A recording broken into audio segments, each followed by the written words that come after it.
Hello friends, Honorable Gujarat High Court is also in favor of the bona fide buyer. ITC of bona fide buyer cannot be denied only because the supplier has not paid the tax.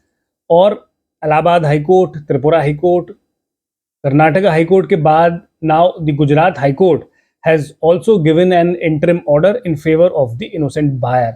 और ये जो interim order आया है that is in the case of Adinath Tradelink versus Union of India और 19th of February 2026 को ये interim order आया है and this order is in favor of the innocent buyer. और इस particular case में यूनिक चीज ये है कि जो सप्लायर है उसने अपने आप को इंसॉल्वेंट घोषित कर दिया, यानी कि जो हमारे पास एक कोड है इंसॉल्वेंसी एंड बैंक्रप्सी कोड, उसमें सप्लायर ने बोला कि मेरा तो दिवालिया निकल गया है और मैं जो है अब सक्षम नहीं हूं कि मैं सरकार को टैक्स चुका पाया हूं।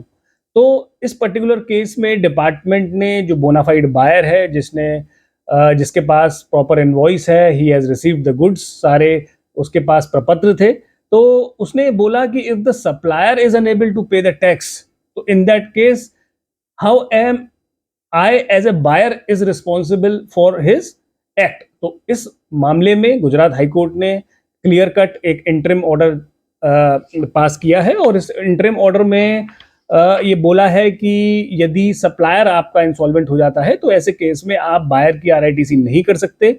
और इस इंटरिम ऑर्डर में अगली फाइनल डिसीजन तक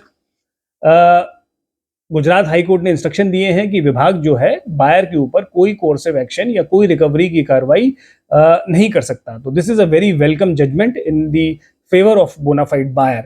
कंक्लूजन क्या है? कंक्लूजन ये है कि जैसा मैंने आपको बोला था, I believe that all the high courts will be in favour of the bona fide buyer. Supplier की गलती की सजा किसी भी दृष्टिकोण से बायर को नहीं दी जा सकती।